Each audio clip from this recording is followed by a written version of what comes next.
আগুনে ভস্মীভূত পরিবারের পাশে দাঁড়ালেন জেলা সভাধিপতি কাজল শেখ। গত দুদিন আগে দুবরাজপুর ব্লকের পারুলিয়া পঞ্চায়েতের শঙ্করপুর গ্রামে খগেন অঙ্কুরের বাড়িতে ভয়াবহ অগ্নিকাণ্ডের ঘটনা ঘটে। আগুনের লেলিহান শিখা থেকে কোনো ক্রমে বেঁচে যান পরিবারের সদস্যরা। উক্ত ঘটনার কথা সমাজসেবী প্রিয়নীল পাল এবং আমিন নাসিদের সমাজ মাধ্যমের পোস্ট থেকে ছড়িয়ে পড়ে। সেই সূত্র ধরে বীরভূম জেলার সভাধিপতি কাজল শেখ তাদের সাথে যোগাযোগ করেন এবং সমস্ত তথ্য সংগ্রহ করেন এবং আগুনে ভস্মীভূত পরিবারের হাতে প্রাথমিক সহযোগিতা পৌঁছে দেওয়ার ব্যবস্থাও করেন। পরিবর্তনে এদিনে রবিবার জেলা সভাধিপতি কাজল শেখ নিজেই স্থায়ী প্রশাসনিক কর্মকর্তা এবং দলীয় নেতৃত্বদের নিয়ে পরিবারের সাথে দেখা করতে শঙ্করপুর গ্রামে পৌঁছে যান। আক্রান্ত ব্যক্তিদের প্রাথমিক চিকিৎসা এবং প্রাথমিক স্বাস্থ্য পরীক্ষা, ওষুধ থেকে শুরু করে চাল, ডাল এবং আর্থিক সহযোগিতায় হাত বাড়িয়ে দেন। সভাধিপতির সাথে উপস্থিত ছিলেন বীরভূম জেলা পরিষদের খাদ্য কর্মাধ্যক্ষ অরুণ চক্রবর্তী, জেলা পরিষদের সদস্য মুনমুন ঘোষ, দুবরাজপুর পঞ্চায়েত সমিতির সভাপতি স্বপন মণ্ডল, সমাজসেবী কৌশিক দে, সুমন পাহাড়ি সহ বিশিষ্ট ব্যক্তিত্বরা। জেলা সভাধিপতি আরও আশ্বাস দেন, সঠিক মাধ্যমে আবেদন করলে বাড়ির ব্যবস্থাও খুব দ্রুত হয়ে যাবে। পরিবারের সদস্যদের চোখে মুখে স্বস্তি এবং শান্তির ছাপ দেখা যায়, এমনই সহযোগিতা পেয়েছেন। জেলা সভাধিপতি জানান, সমাজ মাধ্যম থেকে খবর পেয়ে এখানে ছুটে আসা এবং এই পরিবারের সাথে আমি রয়েছি, আমার টিমের সবাই রয়েছে, পরিবারটির পাশে আছি। ব্লক সদাইপুর থানা, পারুলিয়া গ্রাম পঞ্চায়েত এবং শঙ্করপুর গ্রাম। এই গ্রামে খগেন অঙ্কুরের বাড়িতে গত পরশু রাত্রে আগুনে ভস্মীভূত হয়ে গেছে। সম্ভবত শর্ট সার্কিটের কারণে আগুনটা লেগেছে। এর বাড়ির যাবতীয় জিনিসপত্র বলতে বাড়ির আসবাবপত্র শুরু করে ভোটার কার্ড, আধার কার্ড, স্কুলের ছেলেমেয়েদের বইপত্র সব কিছু পুরো ভস্মীভূত হয়ে গেছে। এ খবরটা আমি জানতে পারি আমার ছোট ভাইয়ের মতো সমাজসেবক প্রিয়নীল তার ফেসবুকে পোস্ট করে, এবং সেই পোস্টের মাধ্যমে জানতে পারার পর রাত্রেই প্রিয়নীলকে ফোন করি যে কৌশিক সহ এরা আছে, আমি ওখানে যাব বা যাবার ইচ্ছা প্রকাশ করি।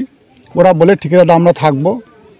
সঙ্গে সঙ্গে আমি আমাদের এখানকার জেলা পরিষদের মেম্বার এবং বীরভূম জেলা পরিষদের খাদ্য কর্মাধ্যক্ষ সাহেব আছেন, ওনাকে ফোন করি। আমার জেলা পরিষদের মেম্বার আমার ছোট বোনের মতো মুনমুনকে ফোন করি। আমাদের পঞ্চায়েত সমিতির সহসভাপতি পার্শ্ববর্তী গ্রামের বাড়ি, ওনাকেও ফোন করি। পঞ্চায়েত সভাপতিও ফোন করি, উনি দূরে কোথায় কোনো কাজে গিয়েছেন। এবং এই গ্রামে যা দায়িত্ব আছেন তারা সকলে মিলিতভাবে আমরা বাড়িটাকে ভিজিট করি। এসে দেখলাম সত্যি যে কথাগুলো ফেসবুকে পোস্ট করেছে আমার ভাতৃপ্রতিম প্রিয়নীল সবটাই সত্য। বাড়ির ধান থেকে শুরু করে বিগত দিনে এরা যেহেতু কৃষি কাজ করে জীবিকা নির্বাহ করে, পরে খেতে কাজ করে, এরা শ্রমিক, যে অর্থটা উপার্জন করেছিল সে টাকাগুলো তাদের ভস্মীভূত হয়ে গেছে। তাই এই পরিবারটির পাশে আমার থাকা প্রয়োজন বলে আমরা মনে করলাম, এবং আমরা সকলে মিলিতভাবে ওই পরিবারটার পাশে হাতে কিছু নিত্য প্রয়োজনীয় দৈনন্দিন যেগুলো প্রয়োজন, চাল, ডাল, আলু থেকে শুরু করে বেবি ফুড থেকে শুরু করে সব কিছু পরিবারটা হাতে তুলে দিলাম, এবং অর্থনৈতিকভাবে কিছুটা সাহায্য আমরা করলাম, কিছু টাকা হাতে তুলে দিয়েছি। কিছু ওষুধপত্র প্রিয়নীল এরা এনেছিল, তুলে দিয়েছে, এবং এ স্বাস্থ্য দপ্তরে কাজ করে। সম্ভবত স্বাস্থ্যের দিকটা ওরা দেখে নেবে। পুলিশ প্রশাসন থেকে শুরু করে সবাই এখানে উপস্থিত আছে। আমরা ওই পরিবারটার পাশে সবসময় থাকবো, অঙ্গীকারবদ্ধ হলাম। কারণ আমাদের মাননীয় মুখ্যমন্ত্রী মাননীয় মমতা বন্দ্যোপাধ্যায় এই শিক্ষা আমাদের দিয়েছেন, মানুষ যেখানে দুর্দশাগ্রস্ত অবস্থায় থাকবে, মানুষ যখন অভাবে পড়বে, মানুষ যখন বিপদগ্রস্ত হবে, তাদের পাশে থাকার বার্তা তিনি আমাদের দিয়েছেন। সেটার জন্যই সেটা রক্ষা করতে আমরা এখানে এসেছি। আর এগুলো আছে আর্থিকভাবে রেখে দেন,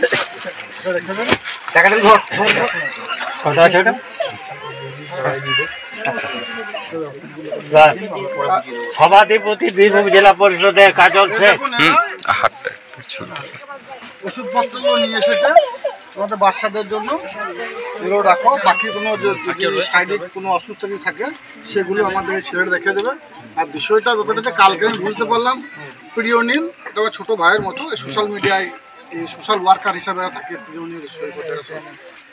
তো এ ফেসবুকে পোস্ট করেছিল, ফেসবুকে পোস্টের মাধ্যমে দেখতে পান। তারপর রাত্রে কেউ ফোন করি যে কী হয়েছে, তুমি বলছে যে এই গ্রামে এই ব্যাপার, খুব কান্নাকাটি করছে।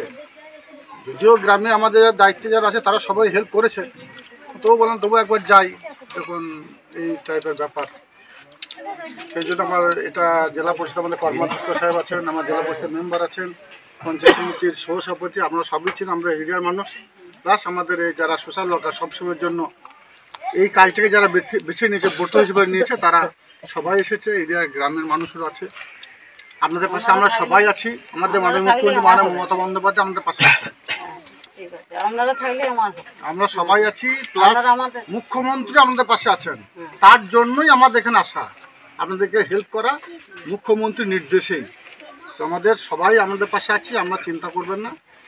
এখন আপনাদের মাটির বাড়ি দেখালাম আমরা, আপনারা দরখাস্ত করুন বিডিও সাহেবকে, বিডিও সাহেব মাধ্যমে আমাদের কাছে যাক, যদি আপনাদের বাড়ি বিদ্যুৎ না পেয়ে থাকেন তাহলে আপনার বাড়ি পাবেন। আমরা জানি মুখ্যমন্ত্রী আবার 14 লক্ষ বাড়ি দিয়েছে, তো সর্বতই অসুবিধা কিছুই হবে না, মুখ্যমন্ত্রী আমাদের পাশে আছে আর আমরা আমাদের পাশে আছি। আপনারা দরখাস্ত করুন, দেখুন সবটা তো প্রসেসের মাধ্যমে হবে, আমি আপনাকে বলে চলে যাবো আপনি বাড়ি পেয়ে যাবেন, পাবেন না, মিথ্যা প্রতিশ্রুতি দেওয়া হবে, সেটা লাভ হবে নাকি? আপনি লিগ্যালভাবে দরখাস্ত করুন বিডিও অফিসে, বিডিও অফিসের মাধ্যমে জেলায় যাবে, জেলা থেকে রাজ্যে যাবে, সেখান থেকে হয়ে আসবে। যতক্ষণ রাজ্যে না দেবে, রাজ্য অনুমোদন না দেবে, কারও ক্ষমতা নেই মা বাড়ি করে দেবো। কেউ যদি বলে মিথ্যা করছে, মিথ্যা বলা হবে, আমরা মিথ্যা বলবো না, যেটা সত্য সেটাই বলবো। আপনি লিখিত আবেদন করুন, আপনাদেরকে বাকি সব দিক দিয়ে সহযোগিতা আমরা করবো। আমার গ্রামের যার দায়িত্ব তারাও এখানে এসেছে, বুথ সভাপতি রয়েছে, গ্রামের মেম্বারও আছে, তারা সবাই আপনাকে বাকি দিক দিয়ে হেল্প করবে। কিন্তু বাড়ির ব্যাপারটা আমি লিখিত আবেদন করি, এটা মুখ্যমন্ত্রী ছাড়া হবে না, কেন্দ্র সরকার দেয় না, কেন্দ্র সরকার দেবেও না, আমাদের রাজ্য সরকার সবাইকে দিচ্ছে বাড়ি, মাটির বাড়ি, পাকা বাড়ি, আপনারা হবে। আর বাকি আপনাদের বাকি বিষয় যেগুলো আছে সেগুলো তো বাকি প্রকল্পগুলো সেগুলো পাচ্ছেন, বাকি আরও যেগুলো অসুবিধা হচ্ছে সেগুলো আমাদের যারা আছে